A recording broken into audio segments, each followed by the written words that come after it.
Hi అండి. Welcome to king crack మామ YouTube channel. ఈరోజు మన యూట్యూబ్ ఛానల్‌లో లేటెస్ట్ అప్డేట్ ఏంటో తెలుసుకునే ప్రయత్నం చేద్దాము. ఏపీఆర్ఎస్ క్యాట్ 2026కి అప్లికేషన్స్ అయితే ఇన్వైట్ చేయడం జరుగుతుందండి. అంటే fifth class, sixth class, seventh class మరియు ఎయిత్ క్లాసుల్లో ఏపీ గురుకుల పాఠశాలల్లో అడ్మిషన్స్ కొరకు నోటిఫికేషన్ అయితే రిలీజ్ అయిందండి. దీని యొక్క చివరి తేదీ 31/3/2026గా ఉంది. అయితే దీని గురించి పూర్తి సమాచారం అయితే తెలుసుకునే ముందు మన ఛానల్ ఇంకా ఎవరైనా సబ్స్క్రైబ్ చేసుకోకపోతే మనం వెంటనే మన ఛానల్‌ని సబ్స్క్రైబ్ చేసుకోండి. పక్కన బెల్ ఐకాన్ అయితే క్లిక్ చేయండి. వీడియో నచ్చితే లైక్ చేయండి. ఏపీ రెసిడెన్షియల్ స్కూల్స్‌లో fifth class, sixth class, seventh class మరియు ఎయిత్ క్లాసుల్లో అడ్మిషన్స్ కొరకు నోటిఫికేషన్ అయితే రావడం అయితే జరిగిందండి. ఆంధ్రప్రదేశ్‌లోని గురుకుల విద్యాలయాల్లో విద్యా మాధ్యమంలో ఈ యొక్క క్లాసెస్ అనేవి ఉండడం జరుగుతుందండి. విద్యతో పాటు అన్ని రకాల మౌలిక సదుపాయాలు కూడా ఉంటాయి. డిజిటల్ క్లాస్ రూమ్స్ కూడా ఉంటాయి.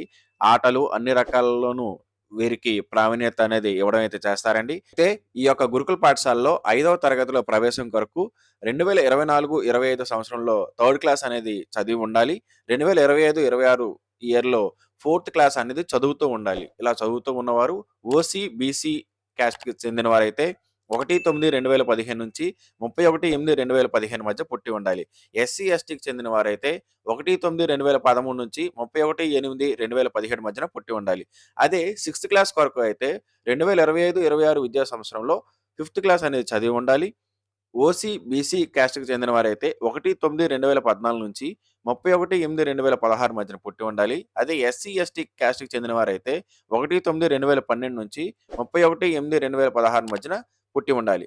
అదే సెవెంత్ క్లాస్ కొరకు అయితే 2025-26 విద్యా సంవత్సరంలో సిక్స్త్ క్లాస్ అనేది చదివి ఉండాలి. ఓసీ, బీసీ స్టూడెంట్స్ ఎవరైతే ఉన్నారో వారు 1/9/2013 నుంచి 31/8/2015 మధ్య పుట్టి ఉండాలి. అదే ఎస్సీ, ఎస్టీ విద్యార్థులు ఎవరైతే ఉన్నారో 1/9/2011 నుంచి 31/8/2015 మధ్యన పుట్టి ఉండాలి. అది ఎయిత్ క్లాస్‌లో అడ్మిషన్స్ కొరకు 2025-26 విద్యా సంవత్సరంలో సెవెంత్ క్లాస్ అనేది చదివి ఉండాలి.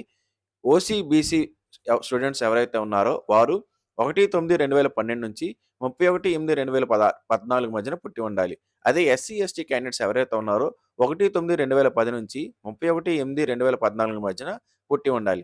ఈ రకంగా ఉన్నవారికి ఈ యొక్క స్కూల్స్‌లో రిజర్వేషన్స్ ఏ రకంగా ఉన్నాయంటే, ఓసీ వారికి 41%, బీసీఏ వారికి 7%, బీసీబీ వారికి 10%, బీసీసీ వారికి 1%, బీసీడీ వారికి 7%, బీసీఈ వారికి 4%, ఎస్సీ గ్రూప్ 1 వారికి 1%, గ్రూప్ 2 వారికి 6.5%, గ్రూప్ 3 వారికి 7.5%, ఎస్టీ వారికి 6%గా రిజర్వేషన్స్ అనేవి కల్పించడం జరిగింది. అదే మైనారిటీ గురుకుల పాఠశాలలో అయితే మైనారిటీ విద్యార్థులకి 73%, SC group 1 1%, SC group 2 6.5%, FC group 3 7.5%, ST 6%గా ఉన్నాయండి. అంతేకాకుండా పీహెచ్, సీఏపీ అనాథ పిల్లలు ఎవరైతే ఉన్నారో వారికి కూడా 3% చొప్పున రిజర్వేషన్స్ అయితే కలిగి ఉన్నాయండి. ఇక అప్లికేషన్ విషయానికొస్తే, ఈ యొక్క అప్లికేషన్ ప్రాసెస్ అనేది ఒక వెబ్‌సైట్ ఉంటుందండి. ఈ యొక్క వెబ్‌సైట్ యొక్క లింకు నేను కింద డిస్క్రిప్షన్‌లో కూడా ఇస్తాను. ఆ యొక్క లింక్ మీద క్లిక్ చేసి గో అనే ఆప్షన్ మీద క్లిక్ చేసిన తర్వాత ఇక్కడ చూడండి 2 అని ఉంది. ఆ 2 అని దగ్గర ఇమేజ్ క్లియర్‌గా చూడండి.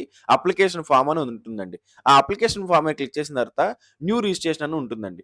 ఆల్రెడీ మీరు రిజిస్టర్ అయ్యి ఉంటే ఎగ్జిస్టింగ్ యూజర్ దగ్గర లాగిన్ క్లిక్ చేసి లాగిన్ అవ్వచ్చండి. లేదు కొత్తగా రిజిస్ట్రేషన్ చేసుకోవాలనుకుంటే న్యూ రిజిస్ట్రేషన్ మీద క్లిక్ చేసి అక్కడ బేసిక్ డీటెయిల్స్ అనేవి ఫిల్ చేయాలండి. అంటే student name, date of birth, వారి యొక్క Aadhaar number, mobile number, email ID ఇలాంటి డీటెయిల్స్ ఇచ్చి మీరు రిజిస్ట్రేషన్ అనేది చేసుకోవాలండి. రిజిస్ట్రేషన్ చేసుకున్న వెంటనే మీకు ఒక ఎస్ఎంఎస్ అయితే రావడం జరుగుతుందండి.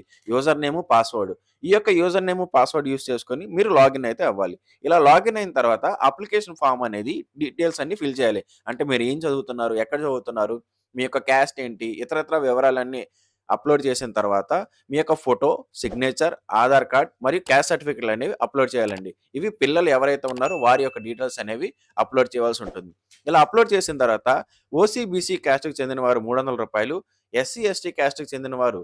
150 అనేది ఫీజ్ అనేది చెల్లించవలసి ఉంటుంది. ఇలా ఫీజ్ చెల్లించిన వారికి ఫైనల్‌గా అప్లికేషన్ అనేది సబ్మిట్ అవుతుంది. సబ్మిట్ అయిన తర్వాత ఆ సబ్మిట్ అయిన అప్లికేషన్‌ని మనం ప్రింట్ ఔట్ తీసుకొని రెడీగా ఉంచుకోవాలండి. ఈ యొక్క అప్లికేషన్ మీద అప్లికేషన్ నంబర్ అనేది ఉంటుంది. ఈ యొక్క అప్లికేషన్ నంబర్ యూజ్ చేసుకొని మనం హాల్ టికెట్ అనేది డౌన్‌లోడ్ చేసుకోవాల్సి ఉంటుంది. ఈ యొక్క hall ticket download date, exam date, ఇతరత్రా డేట్‌లన్నీ నేను ఈ వీడియోలో చివరలో చెప్తానండి. కాబట్టి వీడియోని చివరి వరకు చూడడం అయితే మర్చిపోకండి. ఇక హాల్ టికెట్ డౌన్‌లోడ్ చేసుకున్న తర్వాత మీరు ఎగ్జామ్‌కి అనేది అటెండ్ అవ్వాలి. ఎగ్జామ్‌లో మెరిట్ బేస్ మీద ఇంతకుముందు చెప్పిన రిజర్వేషన్ విధానాన్ని యూజ్ చేసుకొని సీట్లు అనేవి అలాట్ చేయడం అనేది చేస్తారండి. సో, కాబట్టి మీరు రిజిస్ట్రేషన్ చేసుకునేటప్పుడు యూజర్ ఐడీ, పాస్వర్డ్ మర్చిపోకుండా ఉంచుకోండి. అలాగే అప్లికేషన్ ఫిల్లింగ్ అయిపోయిన తర్వాత అప్లికేషన్ మొత్తం ప్రింట్ ఔట్ తీసుకొని జాగ్రత్తగా ఉంచుకోవడం మాత్రం మర్చిపోకండి. ఇక ఫిఫ్త్ క్లాస్‌లో ఎవరైతే జాయిన్ అవ్వాలనుకుంటున్నారో వారికి ఫోర్త్ క్లాస్ బేస్ మీద క్వెషన్స్ అయితే అడగడం జరుగుతుందండి. తెలుగు, ఇంగ్లీష్, మ్యాథ్స్ మరియు సైన్స్‌లో క్వెషన్స్ అయితే ఉండడం జరుగుతుంది. మొత్తం 100 మార్కులకైతే క్వెషన్స్ అయితే ఉంటాయి. అదే సిక్స్త్ క్లాస్‌లో ఎవరైతే జాయిన్ అవ్వాలనుకుంటున్నారో వారు ఫిఫ్త్ క్లాస్ బేస్ మీద క్వెషన్స్ అయితే ఉంటాయండి.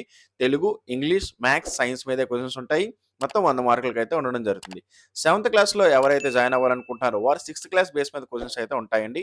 అలాగే ఎయిత్ క్లాస్‌లో ఎవరైతే జాయిన్ అవ్వాలనుకుంటున్నారో వారు సెవెంత్ క్లాస్ బేస్ మీద క్వెషన్స్ అయితే ఉన్నాయండి. మొత్తం ఏ క్వెషన్స్ ఎన్నుంటాయి, ఎన్ని మార్కులకి అడుగుతారనేది ఇక్కడ నేను క్లియర్‌గా చూపించానండి. సో, ఈ రకంగా మనం ప్రిపరేషన్ అనేది చేసుకున్నట్టయితే ఈజీగా ఈ యొక్క సీట్స్ అనేవి మనం తీసుకోవచ్చండి. అయితే ముఖ్యమైన తేదీలు ఒకసారి చూద్దామండి. ఈ యొక్క ఆన్‌లైన్ దరఖాస్తు ప్రారంభ తేదీ 18/2/2026 స్టార్ట్ అవుతుందండి. అప్లికేషన్స్ చివరి తేదీ ఏమో 31 మార్చ్ 2026 అండి. ఈ 31 మార్చ్ 2026 లోపు మీరు అప్లికేషన్స్ అనేవి సబ్మిట్ చేయాలి. అలాగే హాల్ టికెట్స్ డౌన్‌లోడ్ చేసుకున్న డేటు 15/4/2026 అండి. ఎగ్జామ్ డేట్ 24/4/2026గా ఉంది. సో, కాబట్టి హాల్ టికెట్స్ అనేవి డౌన్‌లోడ్ చేసుకొని ఎగ్జామ్ అనేది మనం అటెంప్ట్ చేసినట్టయితే రిజర్వేషన్‌లు యూజ్ చేసుకొని మనకొచ్చిన మార్కుల యొక్క మెరిట్ యూజ్ చేసుకొని మనకు సీట్ అయితే అలాట్ చేయడం అయితే చేస్తారండి. ఇది 15/5/2026 జరుగుతుందండి. సో, దీని మీద మీకు ఎటువంటి సందేహాలున్నా సరే పని దినాల్లో ఉదయం 10 గంటల నుంచి సాయంకాలం 5 గంటల లోపు మీకిక్కడ చూపించిన నంబర్‌లకైతే మీరు కాల్ చేసినట్టయితే మీకు ఏవైనా డౌట్స్ ఉన్నట్టయితే వాళ్ళు క్లారిఫై అయితే చేస్తారండి. ఇదండి ఈరోజు వీడియో. ఈ వీడియో గనుక మీకు నచ్చినట్టయితే లైక్ చేయండి. మీ ఫ్రెండ్స్ అందరికీ వాట్సాప్‌లో వీడియోని షేర్ చేయడం మాత్రం మర్చిపోకండి. మన ఛానెల్‌ని సబ్స్క్రైబ్ చేసుకోండి. Thank you for watching.